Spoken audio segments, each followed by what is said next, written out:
Halo adik-adikku, jumpa lagi dengan kakak ya. Kakak akan coba lagi berikan soal-soal yang menarik. Menarik itu menantang dan beda. Soalnya tentang gerak peluru, atau gerak parabola, atau gerak dua dimensi. Oke ya, kakak bacakan soalnya ya. Peluru bermassa M ditembakkan dengan kecepatan 50 meter per sekon dengan kemiringan 53 derajat terhadap tanah. Ya. Dalam perjalanannya, peluru pecah menjadi M1 dan M2. Jadi pecah menjadi dua bagian, M1 dan M2. Pecahan M2 jatuh pada jarak 200 meter. Dan pecahan M1 jatuh pada jarak 320 meter dari tempat penembakan semula.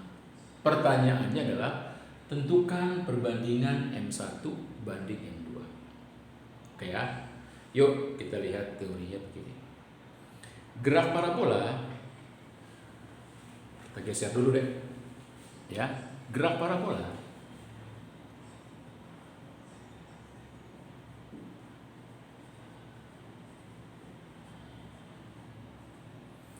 gerak yang lintasannya berupa parabola, ya. Kalau kita plot ke dalam sumbu YX, ya, ke dalam sumbu YX, ini sumbu Y, ini sumbu X, ya. Gerakannya jadi gini deh. Nah, ini mula-mula di sini diberi kecepatan awal V0 dengan kemiringan 53 derajat, gitu ya. Nanti lintasan yang dibentuknya ketika dia belum pecah itu seperti ini deh. Nah, jatuh di sini. Parabola. Kakak misalkan jatuh di titik O, ya. Ini kakak perpanjang lagi ya. Oke, kakak perpanjang lagi sumbunya. Ini agak jauh dikit, sorry, X ya. Oke, sebelum pecah dia akan jatuh di sini, ya. Mirip dengan benda ini sebelum pecah, pusat massanya juga akan jatuh di sini, ya. Pusat massa benda itu juga akan jatuh di sini. Oke, ini sering disebut juga jarak mendatar, XO. Ya. Oke. Nah, kemudian dalam perjalanannya dia pecah menjadi dua bagian, sebut saja misalkan di sini, ya. Pecah ketika di sini benda itu menjadi dua bagian. Bagian yang pecahan yang kedua, ya, jatuh di sini. Di titik 2 katakanlah gitu ya. Berjarak 200 meter. Jadi dari sini ke sini 200 meter.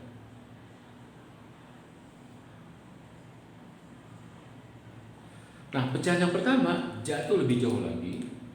Dia di sini jatuhnya. Nah, di sini ya, pecahan yang pertama. Sejauh, kata soal itu, 320 meter. Gitu ya. Nah, pertanyaan adalah berapa perbandingan M1 dan M2? Pecahan M1 dan pecahan M2. Oke, kita selesaikan. Ya, kita selesaikan pertama pakai rumus langsungnya gini, ya. Jarak yang ditempuh pusat massa secara mendatar adalah XO, ya. Sebelum pecah dia akan jatuh di sini, ya.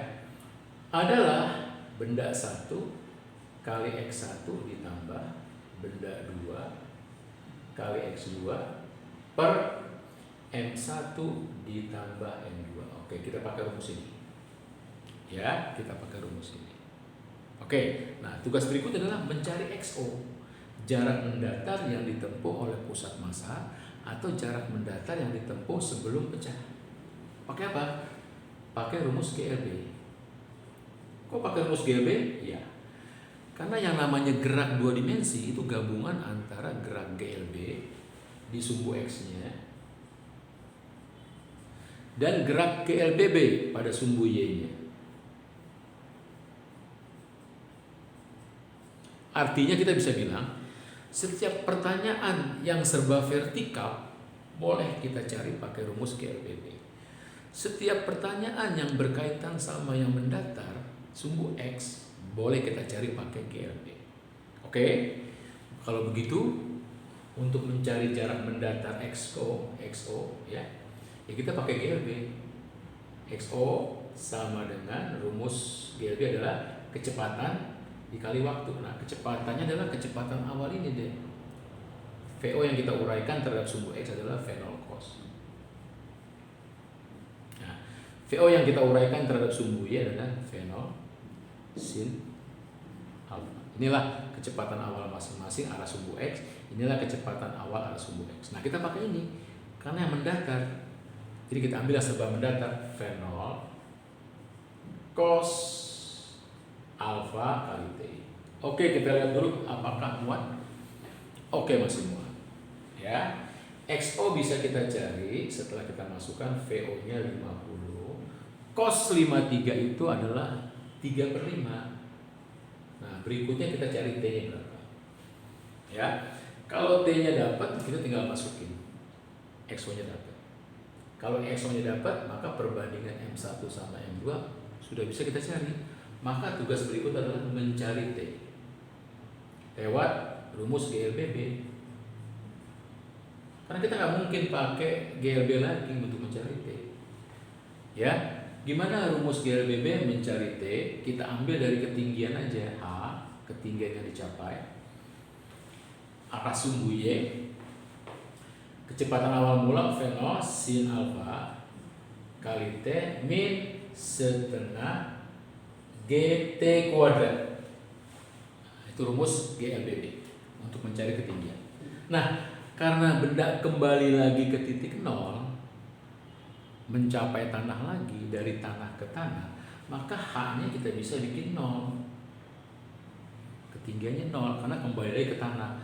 V0-nya kita masukin 50, sin alfa 53 itu adalah 4/5. Nah, kali T yang dicari ini setengah kali G. Gravitasi adalah 10. Jadi 10 kali setengah 5 T kuadrat. Oke ya. Dari sini nanti kita dapatkan melalui matematik yang sederhana, ini min kita pindahkan 5T jadi 5T kuadrat sama dengan ini jadi 40T. Nah, seperti itu. Ya, T-nya bisa kita coret 1.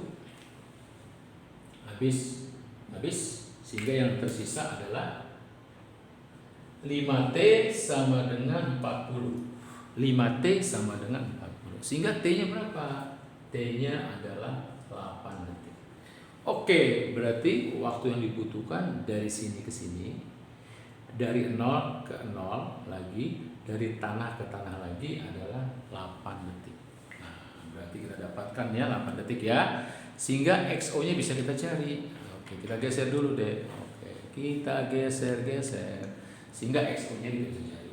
Jadi berapa XO-nya? XO-nya adalah V0 cos 50, cos alfanya 3/5. T-nya kita masukin 8.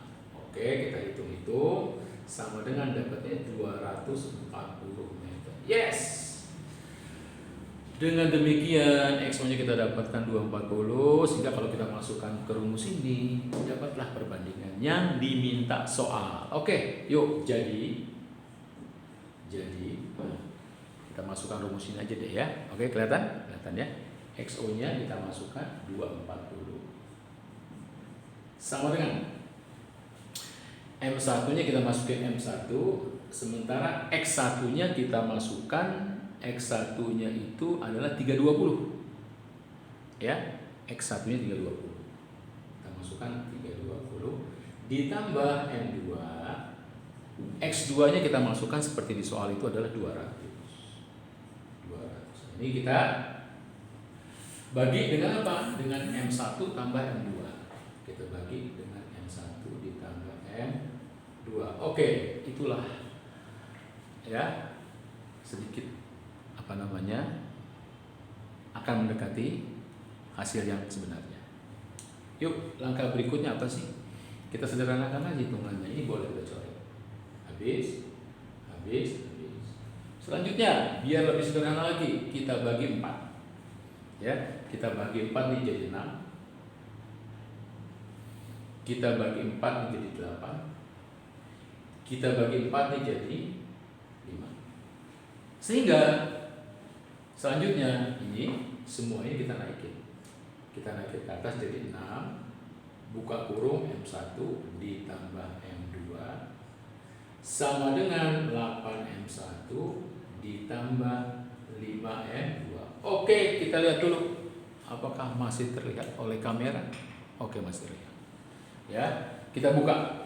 Jadi 6M1 ditambah 6M2 sama dengan 8M1 ditambah 5M2. Oke, yang sama kita pindahkan. 8M1, 6M1 kita pindahkan, 5M2, 6M2 kita pindahkan. Jadi ini kita dapatkan M2 sama dengan 2M1. Ya. Sehingga kalau ditanya perbandingannya berapa? Ya, matematik bilang sama dengan 1:2. Ya. Oke, itulah hasilnya dari pertanyaan soal kita. Berapa perbandingan M1 banding M2? Yaitu 1:2.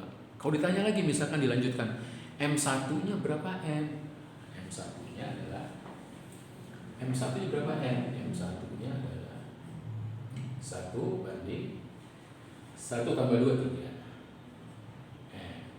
Kalau M2-nya berapa? 2. 1 tambah 2 3. Nah, inilah kalau ditanya masing-masing bendanya, M1 berapa kali M, M2 berapa kali M. Nah, kita dapatkan harga-harga itu. Oke, adik-adikku, bisa saja nanti soalnya diluaskan ya menjadi mencari kecepatannya bisa. Kecepatan setelah pecah itu berapa? V1. Ya, kecepatan setelah pecah berapa? V2. Ya, banyak yang bisa kita eksplor. Berapa ketinggiannya pada saat pecah? Juga bisa kita cari. Dan seterusnya, dan seterusnya.